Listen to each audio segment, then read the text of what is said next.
ಈ ಕಾಕ್ರೋಚ್ ಅದರ ರೆಕ್ಕೆಯ ಬಡಿತದಲ್ಲಿ ನೀವೊಂದು ಎಕ್ಸಲೆಂಟ್ ಲಿಸನರು ಹೌದು, ಲರ್ನರು ಹೌದು. ಹಾಗಾಗಿ ಈ ರೆಕ್ಕೆ ಬಡಿತದ ಶಬ್ದದಲ್ಲಿ ನೀವೇನು ಕೇಳಿಸ್ಕೊಂಡ್ರಿ, ಜೊತೆಗೆ ಇತ್ತೀಚೆಗೆ ತಮಿಳುನಾಡಿನ ರಾಜಕೀಯದಲ್ಲಿ ಅಲ್ಲೋಲ ಕಲ್ಲೋಲ ಏನಾಯಿತು ಟಿವಿಗೆ, ಅದರಿಂದ ಏನು ಕಲ್ತ್ರಿ? ಇಲ್ಲ, ಒಂದು ಏನಂದರೆ ನೀವು ಕಾಕ್ರೋಚ್ ಬಗ್ಗೆ ಕೇಳಿದ್ರಿ, ಅದನ್ನು ನೋಡಿದಾಗ ಅನಿಸಿದ್ದು ಜನಕ್ಕೊಂದು ಬದಲಾವಣೆ ಅಂತೂ ಬೇಕಾಗಿದೆ ಅಂತ.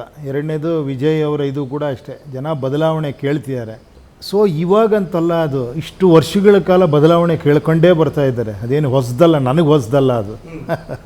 ಸೊ ಕೆಲವ್ರಿಗೆ ಅನಿಸಿರ್ಬೋದು ಈಗ ಹೊಸ ಬದಲಾವಣೆ ಕೇಳ್ತಿದ್ದಾರೆ ಅಂತ.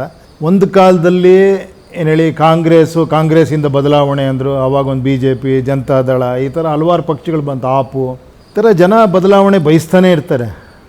ಬಟ್ ನನಗೊಂದು ಫನ್ನಿ ಅನಿಸಿದ್ದೇನೆಂದರೆ, ಆ್ಯಕ್ಚುಲಿ ಗೊತ್ತಿದೆಯಾ ಜನಕ್ಕೆ ಏನು ಬದಲಾವಣೆ ಬೇಕು ಅನ್ನೋದು ಅಂತ ನಂಗೆ ಅನ್ನಿಸ್ತು. ಆ್ಯಕ್ಚುಲಿ ಯಾವ ಥರ ಬದಲಾವಣೆ ಬೇಕು, ಏನು ಹೇಳಿ, ಒಂದು ಪಕ್ಷ ಹೋಗಿ ಇನ್ನೊಂದು ಪಕ್ಷ ಬಂದ ಕೂಡಲೇ ಖುಷಿ ಆಗ್ತಿದ್ದೀವ ನಾವು, ಒಬ್ಬ ವ್ಯಕ್ತಿ ಹೋಗಿ ಇನ್ನೊಬ್ಬ ವ್ಯಕ್ತಿ ಬರ್ತಿದ್ದಾನೆ ಖುಷಿ ಆಗ್ತಿದ್ದೀವ, ನಿಜವಾದ ಖುಷಿ ಪಡೋವಂಥ ವಿಷಯ ಏನು, ನಿಜವಾದ ಬದಲಾವಣೆ ಕರೆಕ್ಟಾಗಿ ಗೊತ್ತಿದೆಯಾ ನಮ್ಗೆ ಏನು ಬೇಕು ಅಂತ ಅನ್ನೋದು ಸ್ವಲ್ಪ ಕಾಡ್ತಷ್ಟೇ. ಅಂದರೆ ಅಸಲಿ ಬದಲಾವಣೆಯನ್ನು ಹುಡುಕು ಪ್ರಯತ್ನದಲ್ಲಿ ನಮ್ಮ ಯಂಗ್ಸ್ಟರ್ಸ್ಗಳಿಲ್ಲ ಅಂತನಾ ಸರ್? ಅಲ್ಲ, ಹಾಗಲ್ಲ. ಆ್ಯಕ್ಚುಲಿ ಏನು ಬೇಕು ಅಂತ ಅದು ಮೇಯ್ನಾಗಿ ತಿಳ್ಕೊಬೇಕಲ್ಲ ನಾವು ಏನು ಬೇಕು ನಮಗೆ ಅನ್ನೋದು. ಓಕೆ. ಸೊ ನನಗೇ ಗೊತ್ತಿಲ್ಲ ಏನು ಬೇಕು ಅಂತ. ನನಗೆ ಗೊತ್ತಿರೋದೊಂದು ಇದಾಗಿ, ಅವ್ನು ಸರಿ ಇಲ್ಲ, ಇವನ್ನ ಚೇಂಜ್ ಮಾಡಿ ಇವನ್ನ ತರಬೇಕು, ಏನೋ ಬದಲಾವಣೆ ಆಗ್ಬಿಡುತ್ತೆ ಅಂತ.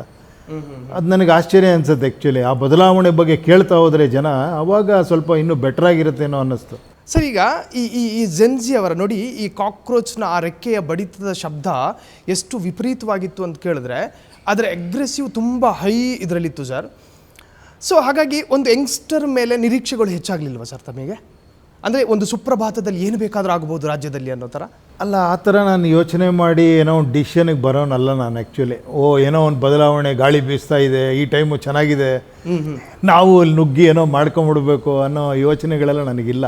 ಇಲ್ಲ, ನನಗೆ ಯಾವಾಗ ಕ್ವಶನ್ಗಳೇ ಬರುತ್ತೆ. ಅದೇ ನಾನು ಕೇಳಿದ್ನಲ್ಲ, ಏನು ಬಯಸ್ತಿದ್ದಾರೆ ಜನ ಅಂತ. ಅದು ನೀವು ಹೇಳಬೇಕು ಇವಾಗ, ಏನು ಬಯಸ್ತಿದ್ದಾರೆ ಜನ, ಏನು ಬದಲಾವಣೆ ಬಯಸ್ತಿದ್ದಾರೆ. ಏನು ಹೇಳಿ, ಅದು ಯಾವುದು ಸರಿ ಇಲ್ಲ, ಇನ್ನೇನೋ ಹೊಸದು ಬರಬೇಕು ಅಂತೀರಲ್ಲ, ಅದು ಏನದು ಹೊಸದು ಆ್ಯಕ್ಚುಲಿ? ಅಟ್ಲೀಸ್ಟು ಆ ಹೊಸದ್ರ ಬಗ್ಗೆ ಏನಾದ್ರು ನಮ್ಮ ಕಲ್ಪನೆ ಇದೆಯಾ ಅಂತ. Again one more party, again same old thing, same old ಎಲ್ಲವನ್ನೂ ಮಾಡಿ ಅಲ್ಲಿ ಮಾತ್ರ ಬರೀ ವ್ಯಕ್ತಿಗಳು, ಪಕ್ಷಗಳು ಬದಲಾದರೆ ಏನು ಬದಲಾವಣೆ ಬರುತ್ತೆ ನನಗಂತೂ ಗೊತ್ತಾಗ್ತಾ ಇಲ್ಲ.